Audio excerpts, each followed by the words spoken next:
Salam dari HKBP Kernolong, HKBP tertua di Pulau Jawa. Bapak Ibu Saudara yang terkasih, sebelum kita memasuki peraduan malam, marilah kita sejenak mendengarkan firman Tuhan, kita berdoa. Allah Bapa yang kami puji dan kami sembah di dalam nama anak-Mu Tuhan Yesus Juru Selamat kami yang hidup. Kami bersyukur Tuhan atas kebaikan-Mu menyertai hidup kami sepanjang satu hari ini. Kami boleh melakukan setiap pekerjaan kami. Berkati Tuhan agar menjadi sukacita bagi kami dan berkenan bagi nama Tuhan. Malam ini Tuhan kami mau mendengarkan firman-Mu. Berkati kami, penuhi kami dengan hikmat Roh Kudus-Mu, agar kami dapat mengerti akan firman Tuhan. Dalam nama Tuhan Yesus kami berdoa dan bersyukur kepadamu. Amin. Sahabat renungan malam Shalom, yang menjadi renungan bagi kita pada malam ini sesuai bacaan malam dalam Almanak HKBP, yaitu dari 1 Raja-Raja pasal 13 ayat 1 hingga ayat 10. Ayat pembimbing renungan ayat 6, begini firman Tuhan. Lalu berbicaralah raja dan berkata kepada abdi Allah itu, mohonkanlah belas kasihan Tuhan Allahmu dan berdoalah untukku, supaya tanganku dapat kembali. Dan abdi Allah itu memohonkan belas kasihan Tuhan, maka tangan raja itu dapat kembali dan menjadi seperti semula. Demikian firman Tuhan. Tema renungan ini adalah jangan permainkan belas kasih Tuhan. Sahabat renungan malam Shalom, setelah Israel terpecah menjadi dua, yaitu Israel Utara dan Israel Selatan, yang menjadi pemimpin atau yang menjadi raja bagi Israel Utara adalah Yerobeam. Meskipun Yerobeam telah menjadi raja atas 10 suku Israel yang adalah Israel Utara, namun ia masih ragu akan kesetiaan bangsa itu jika mereka masih beribadah ke bait Allah di Yerusalem. Jika bangsa itu masih mempersembahkan korban sembelihan di Yerusalem atau di Israel Selatan, maka tentulah hati bangsa itu akan berbalik kepada Raja Rehabeam dan akan membunuh Yerobeam. Maka Yerobeam membangun tempat-tempat ibadah baru, membuat patung lembu emas, dan mengangkat imam-imam serta menentukan hari raya sendiri. Tuhan murka atas perbuatan Yerobeam. Lalu Tuhan mengutus seorang abdinya untuk menegur Yerobeam serta menubuatkan kehancuran tempat ibadah yang dibangun oleh Yerobeam itu. Mendengar itu, Yerobeam menjadi marah. Ia mengulurkan tangannya untuk memerintahkan atau menyuruh menangkap abdi Allah itu yang telah menubuatkan kehancuran tempat ibadah yang dibangunnya itu. Tetapi apa yang terjadi? Tangan Yerobeam menjadi kejang atau kaku. Apa yang terjadi terhadap Yerobeam membuat ia memohon agar abdi Allah itu mendoakannya serta memohon belas kasih Tuhan untuk kesembuhannya.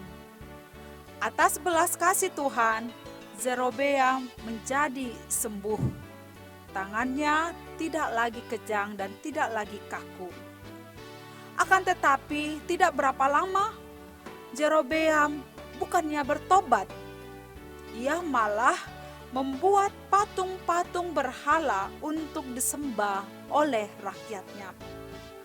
Akibatnya Allah mendatangkan malapetaka atasnya serta melenyapkan keluarganya. Kita boleh membacanya dalam 1 Raja-Raja 14 ayat 9. Sahabat renungan malam Shalom, seringkali orang yang berdosa yang membuat Tuhan murka atau menyakiti hati Tuhan tidak menyadari dosa yang telah dilakukannya. Namun Tuhan juga tidak membiarkan orang berdosa itu hidup terus melakukan dosa. Tuhan akan menegur dan memberi peringatan dan hukuman bagi orang yang berdosa dan yang menyakiti hati Tuhan. Hukuman Tuhan bisa berupa masalah, bisa berupa sakit penyakit, penderitaan, krisis, dan berbagai hal lainnya yang menekan hidup seseorang oleh karena melakukan dosa. Tuhan selalu memberi kesempatan supaya setiap orang, supaya kita ketika kita berdosa, kita diberi kesempatan untuk bertobat dan berbalik dari dosa-dosa kita, meninggalkan dosa-dosa kita, serta memutuskan hidup kita dari perbuatan dosa. Tuhan selalu menunjukkan belas kasih-Nya ketika Dia mengampuni dosa-dosa kita dan menolong kita untuk kembali tinggal di hadirat-Nya.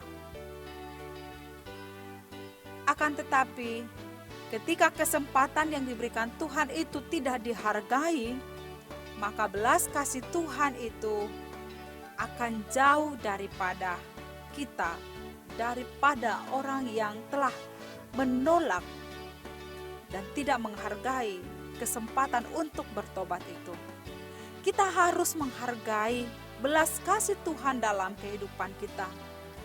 Kita tidak boleh mengeraskan hati, karena penghukuman Tuhan pasti akan terjadi, dan bahkan penghukuman itu akan terjadi selama-lamanya.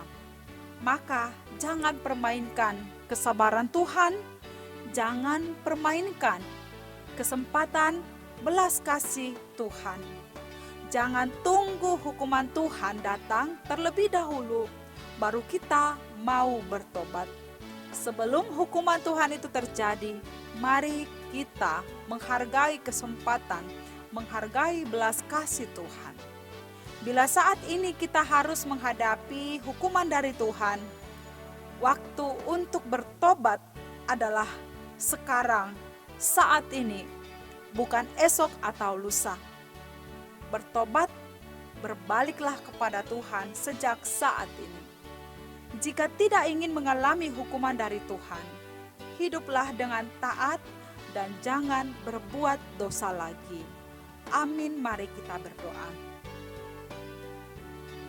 Tuhan Allah Bapa, Engkau mendengar setiap seruan orang yang mau bertobat, meninggalkan dosa-dosanya, yang memutuskan dirinya dari segala perbuatan yang tidak berkenan kepada Tuhan. Tuntun kami selalu Tuhan, agar taat dan hidup menurut kehendak firman-Mu.